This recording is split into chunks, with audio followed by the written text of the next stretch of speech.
était bien animé. Maintenant, les gens, plus ou moins, tendent vers les périphéries. Donc les gens, généralement, ont tendance à partir dans les coins les moins concentrés. Et donc, en termes mathématiques, on peut dire que c'est l'inverse du gradient. Donc là, le flux de la population, si on prend le temps et l'espace, va être exactement inverse, mais proportionnel au gradient du flux. Un nom, un parcours, une ambition. Professeur Bichara Mama Derdei, l'une des figures emblématiques tchadiennes. Doté d'une faculté intellectuelle impressionnante, il reflète l'image du Tchad qui rayonne au-delà de nos frontières. Diplômé de grandes écoles de formation universitaire et renommé international, professeur Bichara Mama Derdei est un grand commis de l'État. Donc, qui est Bichara Derdei? Ça, c'est une question qui est assez complexe, mais je vais essayer de la simplifier. Mon nom, c'est Bichara Mama Derdei et je suis mathématicien de formation et mathématicien de carrière. Et donc, je suis actuellement professeur à l'Université de l'État de Californie, ou bien California State University en anglais. C'est aux États-Unis. Oui, mais je suis aussi chercheur au Centre national de recherche pour le développement ici à N'Djamena. Et moi, je suis un produit du Tchad, de A à Z. Donc, je suis né à Moussoro en décembre 1983. J'ai débuté mes premiers pas d'école à l'école mixte de Gardolé. Et après, j'ai fait la classe de CE2 à l'école Gouti. Et après, j'ai fait la classe de CM1 à l'école centre de Moussoro. Et j'ai fait encore la classe de CM2 à l'école Gouti. Et le collège, je l'ai fait au CEG numéro 1, l'actuel lycée de la Paix. Et le lycée, je l'ai fait au lycée Jean-Paul Sartre à Morsal. Donc, et voilà, donc je garde de meilleurs souvenirs. Et donc jusqu'à là, je suis en contact avec les amis d'antan. Dès son jeune âge, professeur Bichara Mama Derdei a su mettre les petits plats dans les grands pour préparer son avenir. Un rêve devenu aujourd'hui une réalité. J'ai commencé cette épopée grâce à une seule personne. Et après le bac, donc j'étais complètement désespéré et donc je ne savais pas quoi faire. Et donc j'étais parti voir le directeur des bourses à l'époque, que je ne connaissais pas du tout. Je ne savais pas s'il était géant, s'il était nain, s'il était gros, s'il était brun. Je ne le connaissais pas du tout. Donc j'étais parti le voir dans son bureau. Je lui ai dit, je veux une bourse. Et j'ai été direct. Et il s'était étonné. Il m'a dit, mais pour avoir une bourse, il va falloir avoir le baccalauréat. À l'époque, j'étais un peu jeune, j'étais un peu trop... Et donc, je lui ai montré mon bac. Et donc là, il a rigolé. Et puis il a dit, ok, donc comme tu as le bac C, je ne peux rien dire. Donc tu reviens dans 2 semaines. Et je mettrai ton nom dans la liste des étudiants du Maroc. Donc j'étais content, mais bon, j'étais pas trop sûr. Donc j'étais revenu dans 2 semaines et effectivement, mon nom était parmi les étudiants sélectionnés pour le Maroc. Et donc c'est là où j'ai commencé par le Maroc, j'ai fait ma maîtrise. J'ai obtenu ma maîtrise entre l'université Moulay Ismaïl de Meknès et l'université Kadi Hayat de Marrakech. Et après la maîtrise, j'étais revenu au Tchad. Et après la galère des années estudiantines, donc je voulais un peu travailler, mais c'était professeur Ali Suleiman Dabi qui m'a encouragé à rester dans l'enseignement supérieur, mathématicien aussi, voilà, c'est un mathématicien de renom, de très grande classe. Et donc, il m'a encouragé à rester dans l'enseignement supérieur. Et voilà, donc j'étais resté 1 année à l'université Adam Baka d'Abéché. Et après, j'étais parti faire mon DEA à l'université Gaston Berger. Et donc, j'ai fait 1 année, j'étais major de promotion. Et donc, j'étais revenu. Et après, j'ai eu une inscription en France. Et donc, j'ai travaillé avec à l'INRIA et à l'Université de Lorraine. L'INRIA, c'est l'Institut national de recherche en automatique, en informatique et automatique. Donc, c'est un institut de renom. Et donc, j'ai été là-bas et donc j'ai fait ma thèse. Après ma thèse, j'ai eu une opportunité pour partir aux États-Unis. En fait, j'ai été sélectionné pour venir aux États-Unis. Et donc, c'était un poste qui est très compétitif. Mais bon, je l'ai fait. Je l'ai obtenu. Et après 3 ans de travail très dur, j'ai oublié la famille et les amis. C'était que le travail. Et donc, après ça, j'ai eu un poste qui est encore plus compétitif. C'est le poste de professeur permanent à California State University. Et ça, c'était ma plus grande fierté. Parce qu'aux États-Unis, parmi les docteurs, seulement 1% vont accéder à ce type de poste. Et donc là, j'étais trop content, et puis, parce que je revenais de loin. Et donc, voilà, donc je suis encore là-bas. Et ces dernières années, je voulais un peu apporter ma contribution au Tchad. C'est pourquoi je fais du vas-y-vient. J'étais là-bas depuis 2016, donc à California State University. Et donc j'étais content, j'ai fait de très bonnes contributions en termes de recherche.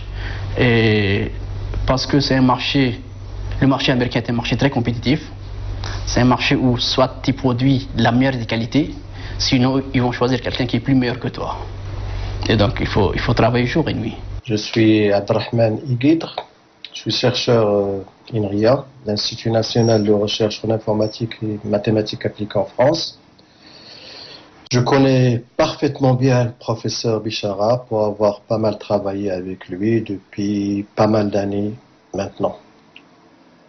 On travaille essentiellement sur l'étude mathématique des modèles épidémiologiques qui modélisent la propagation des infections. Et surtout, on s'intéresse plus particulièrement aux infections, aux maladies tropicales comme le paludisme, la dengue ou la bilharzia. J'ai rencontré Derda Bichara il y a déjà pas mal d'années à l'occasion d'un cours de DEWA que je faisais à l'université Gaston Berger à Saint-Louis du Sénégal. Il faisait partie des étudiants qui assistaient à mon cours, qu'il a brillamment réussi, et à la fin, il a eu son DEWA avec d'excellentes notes, ce qui nous a poussé, mes collègues de l'INRIA et moi, à lui proposer de venir faire une thèse à l'Université de Lorraine en France. Ce qu'il a fait, donc il nous a rejoints dans notre labo, où il a préparé sa thèse sous la direction du professeur Gauthier Salé, et j'ai participé un petit peu à l'encadrement. Pendant sa thèse, il a eu des résultats très importants et très intéressants, et en particulier une méthode mathématique qui permet d'estimer certains paramètres biologiques qui interviennent dans l'infection du paludisme et qu'on ne peut pas déterminer par des analyses médicales. En fait, sa méthode consistait à développer un algorithme qui permettait d'estimer la charge parasitaire totale dans un patient quand un patient est atteint par le paludisme.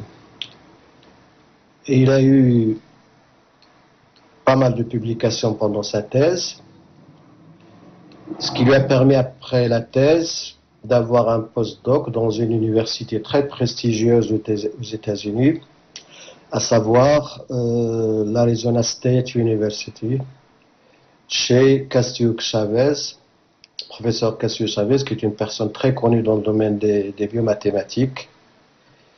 Il y a passé 3 ans, où il a bien travaillé avec Castiuk Chavez et avec d'autres personnes. En plus, il a participé à l'encadrement de jeunes étudiants. Et à la fin de son postdoc, il a réussi à avoir un poste en Californie, à la State University of California. فأول لقاء لي معه عام 2006 فعندما كنا يعني نقلنا سويا أو يعني تم تعييننا بالعقد كمحاضرين بجامعة آدم بركة بأبشة من قبل سعادة الدكتور علي سليمان دهبي. فهو حقيقة يعني بالصراحة هو إنسان يعني له موهبة في الرياضيات. Bichara Mamad Derdé, c'est avant toute chose, c'est un membre de ma famille, avant qu'il ne soit un ami. Je l'ai rencontré réellement, comme vous venez de dire, à l'université Gaston Berger. C'était en 2008. Il a rencontré l'université Gaston Berger, Saint-Louis du Sénégal, l'université de l'excellence. Ce que Bichara, ce qu'il faut savoir, c'est un self-made man. comme disent les Anglais, c'est beautiful mind. C'est un génie, franchement, c'est un génie. Et son génie ne repose pas. C'est un génie et son génie se repose sur le travail. Le travail bien fait, il est très exigeant, il se donne à 100%. Le Tchad, un héritage. Cet héritage doit être préservé pour la génération future. Une vision que partage professeur Bichera Mama Derdey. Ce qui me tient à cœur pour le Tchad, c'est surtout comment inculquer les valeurs scientifiques aux jeunes Tchadiens. Comment faire croire aux jeunes Tchadiens qui sont capables de produire les meilleurs des résultats scientifiques au Tchad. Et donc, j'aimerais aussi dire au gouvernement tchadien de faciliter un peu l'accès à l'enseignement supérieur pour les Tchadiens et surtout rendre les conditions beaucoup plus favorables pour l'éclosion de vrais scientifiques tchadiens. Le parcours, même si elle est un peu différente, elle n'est pas trop atypique. Il y a plein de jeunes Tchadiens qui ont du talent, mais parfois les opportunités ne se présentent pas. Mais c'est pour dire que je connais beaucoup de Tchadiens qui étaient très brillants, mais souvent les conditions font de telle sorte que leur génie s'épuise au fil des années. Mais malgré tout, il y a des gens qui réussissent, qui parviennent à faire le meilleur d'eux-mêmes malgré les conditions très difficiles. Mais les choses s'améliorent petit à petit. Depuis qu'il est en Californie, j'ai eu l'occasion de lui rendre visite à plusieurs reprises. Et nous avons travaillé ensemble, très dur. Et on restait très tard la nuit dans le labo d'ailleurs, sur tout ce qui touche, comme je le disais, les problèmes des maladies tropicales, leur propagation, leur caractérisation, l'analyse des modèles mathématiques qui sont derrière, qui modélisent ces propagations de maladies. Entre autres, on s'est intéressé à l'étude des mouvements de population et l'influence de ces mouvements sur la propagation de certaines maladies, comme la dengue, ou bien surtout le paludisme. Et en parallèle, il a travaillé lui aussi tout seul et avec d'autres collègues américains. Donc nous avons réussi à publier pas mal de résultats dans des journaux de premier plan dans le domaine des biomathématiques. On s'est intéressé aussi, lui et moi, avec d'autres collègues africains, en collaboration avec des collègues du Sénégal et du Burkina Faso, au problème de bilharzia qui malheureusement touche beaucoup de pays africains et beaucoup de pays d'Amérique latine. C'est comme on dit, c'est la maladie des pauvres. ملاحظتي تجاه الدكتور بشارة إنه صراحة يعني إذا جالسته تحس كأنه يعني فعلا أنه يعني إنسان فريد من نوعه، وخاصة يعني في المجال العلمي بشكل عام وفي مجال الرياضيات بشكل خاص يعني. فهذا يعني إن دل فإنما يدل على مدى يعني مصابرته وعزمه على تحقيق هدفه يعني. فحقيقة إنسان يعني يحب عمله يعني يساهر الليالي بل والأيام والشهور لأجل إنجاز يعني هدفه الذي تم تحديده من قبله هو يعني. Quand je parle de Bichara, c'est avant toute chose, c'est le travail. C'est un bosseur, c'est quelqu'un qui se donne à 100%, comme je l'ai dit. Bon, pour la petite anecdote, une fois, on était à l'université. J'ai voulu suivre son rythme. Le matin, on partait, on étudiait, on revenait le soir, encore on repartait. La nuit, encore on repartait, etc. etc. Donc, durant 3 jours, personnellement, j'ai commencé à avoir du mal de dos. Et je l'ai lâché. Je l'ai lâché sur ce rythme. Donc c'est quelqu'un qui est vraiment en immersion dans ce qu'il est en train de faire. J'ai vraiment admiré ce côté parce que vous savez au Tchad, on n'a pas une culture de travail. Et lui, il a vraiment une culture de travail. Quelqu'un qui aime ce qu'il est en train de faire et il se donne à 100%. Il relève des défis, vraiment des challenges très très énormes. C'est pourquoi je viens de dire tantôt qu'il pourrait être un très bon exemple, un très bon modèle pour la jeunesse tchadienne. C'est le travail. Donc il faut dire qu'aujourd'hui, s'il est à ce niveau, avec son jeune âge, c'est qu'il a fait des énormes sacrifices. Donc il a fait un travail énorme, il se donnait à 100% corps et âme. Donc cette valeur, la valeur travail, Bichara l'incarne très bien. Bon, pour comprendre les mathématiques, il suffit juste de voir les signes là où une personne lambda ne pourra pas voir. Voir les motifs là où il n'y en a pas. Donc il suffit de voir s'il y a une certaine tonalité, qu'est-ce qu'il faut voir, quelle est la combinaison qu'il faut avoir. On peut avoir 3 tonalités différentes, mais si on les entend différemment, cela ne veut rien dire. Mais si on les met ensemble, avec un ordre prédéfini, on va avoir de la musique. Et donc c'est ça les mathématiques. Quelle est la meilleure des combinaisons qui donne un sens? On prend trois entités différentes, séparément, ça ne dit rien. Mais si on les met ensemble, avec un ordre bien défini, ça donne quelque chose de beau, ça donne quelque chose d'élégant et ça donne quelque chose de magique. Les mathématiques, elles sont simples, elles ne sont pas difficiles. Et je m'étonne lorsque je vois des gens, je ne suis pas très bien en mathématiques. C'est peut-être que tu n'as pas essayé. En général, les mathématiques ne sont pas difficiles.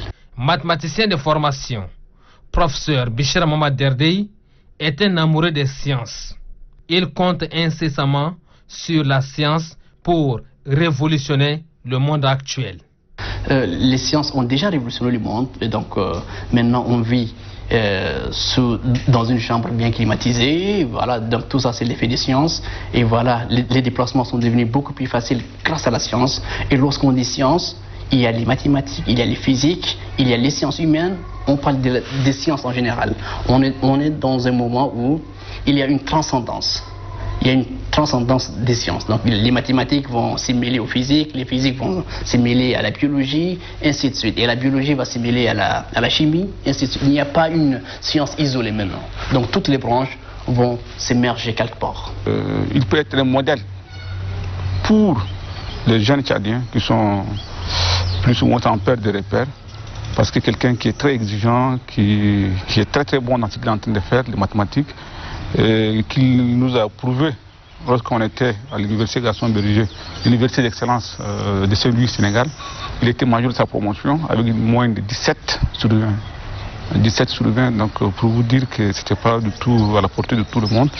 Après, très rapidement, il a fait sa thèse à l'université de Lorraine. Et il a été retenu comme postdoc à l'université de Californie, l'État de Californie. Aujourd'hui, il est professeur dans cette université. Donc, même le fait même qu'il soit un professeur, un enseignant, un professeur titulaire à l'université de Californie, c'est un espoir en soi. Parce que je me souviens très bien, lorsqu'il avait postulé pour ce poste, il n'était pas seul. Ils étaient plus de 500 candidats, des Américains, des profils différents, des Chinois, des Asiatiques, etc., des Européens, donc des Africains aussi. Donc ils étaient 2 à être retenus pour ce poste. Donc pour vous dire que c'est vraiment quelqu'un qui a un potentiel vraiment énorme, très courageux, c'est un bosseur. Je pense qu'il peut tirer la plupart de nos jeunes vers le haut. Franchement, selon ma conviction, l'État tchadien, s'il parvient à utiliser à bon escient,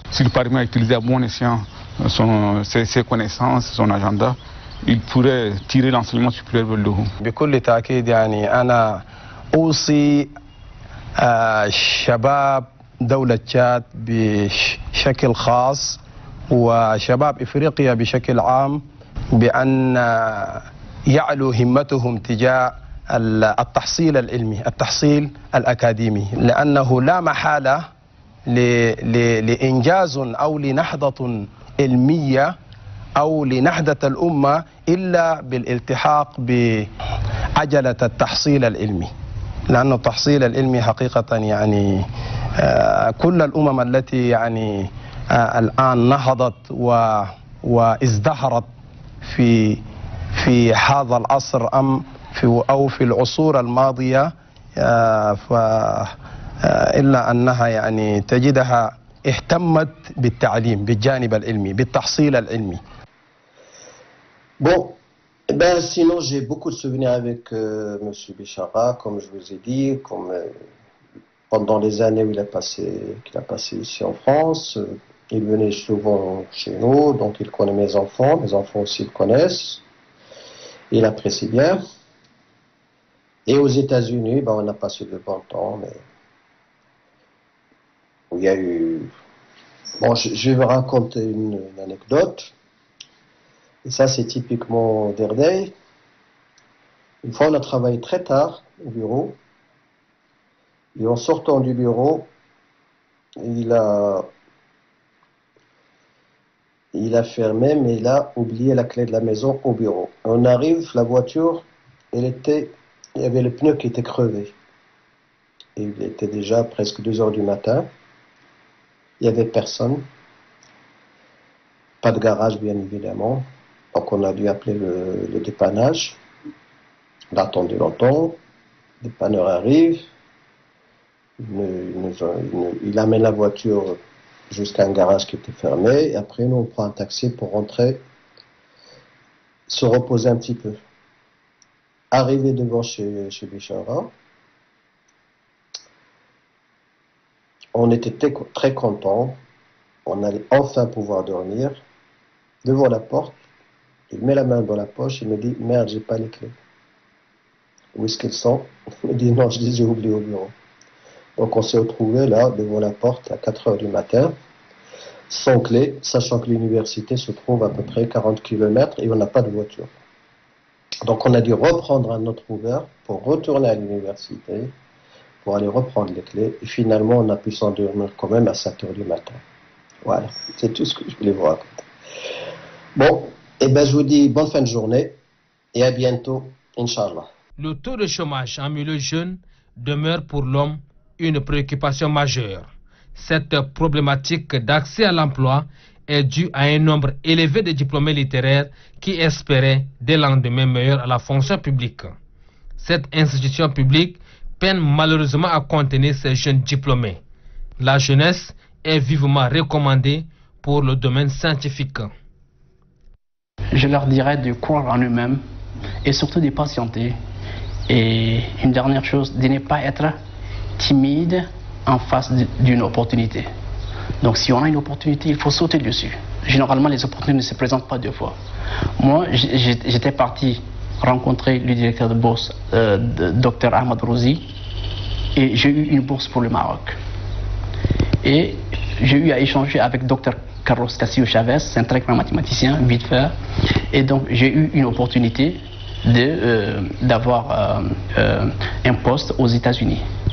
Et donc, cela ne veut pas dire que juste être introduit ne suffit pas. En fait, avoir l'opportunité ne suffit pas. Il faut aussi être prêt. Si à l'époque, avec Dr Ahmad Rouzi, je n'avais pas le bac, et je lui ai dit de m'offrir un bac, certainement il ne va pas m'accepter. Et avec Castillo Chavez aussi, lorsqu'il m'a donné l'opportunité de déposer la candidature, c'est parce que j'avais les moyens. Et donc, si vous avez les moyens, il ne faut pas hésiter. Et souvent, les responsables, de partout dans le monde, généralement, ils sont de bonne foi. Mais ce sont les autres qui ont un peu cette timidité de ne pas partir vers eux et demander ce qu'il faut. Que les institutions doivent favoriser la recherche en créant des laboratoires où les chercheurs des différents coins, des différents départements puissent se réunir pour pour faire de la recherche de bonne qualité et surtout encadrer les étudiants dans des conditions favorables. Et donc, il faut aussi favoriser les partenariats entre les universités tchadiennes et les universités internationales. Donc, il y a plein d'universités qui sont disposées, les universités surtout occidentales, qui sont disposées à venir aider les universités tchadiennes. Et donc, il y a des opportunités. Maintenant, l'État ne doit pas laisser tout sur l'aide extérieure. Donc, l'État doit contribuer et doit mettre les gens qui veulent promouvoir la recherche en charge de ces institutions. Et je suis optimiste. Je suis optimiste que les choses vont aller dans la bonne direction. Et sage et utile conseil pour la jeunesse tchadienne, entreprenante et audacieuse. En fait, s'il y a un seul conseil que je devais donner aux jeunes tchadiens, c'est de se focaliser sur une carrière. Tu peux être un mathématicien, tu peux être un historien, tu peux être un artisan. il faut se focaliser sur cette carrière pendant une longue durée du temps. Parce que généralement, les retours sur l'investissement n'est pas immédiat. En sciences ou bien dans n'importe quelle discipline, il faut un peu de la patience. Et donc, généralement, il est beaucoup plus facile ces derniers temps de faire un peu de la politique pour gagner un peu de l'argent. Mais il y a très peu de gens qui ont vraiment une carrière. Alors que si on a une carrière, on peut vivre avec n'importe quelle équipe, n'importe quel régime, n'importe quel gouvernement, n'importe quel pays. Donc le retour de l'investissement d'une carrière est certain. Professeur Bichara Mama Derdey, un homme plein de potentialités. Il est l'incarnation de la jeunesse tchadienne. Le travail bien fait est son leitmotiv. À travers ses initiatives entreprises sur divers domaines, c'est une feuille de route qui est élaborée pour la jeunesse tchadienne. Un exemple à suivre par d'autres qui fondent leur espoir pour un développement radieux du pays de Toumaï.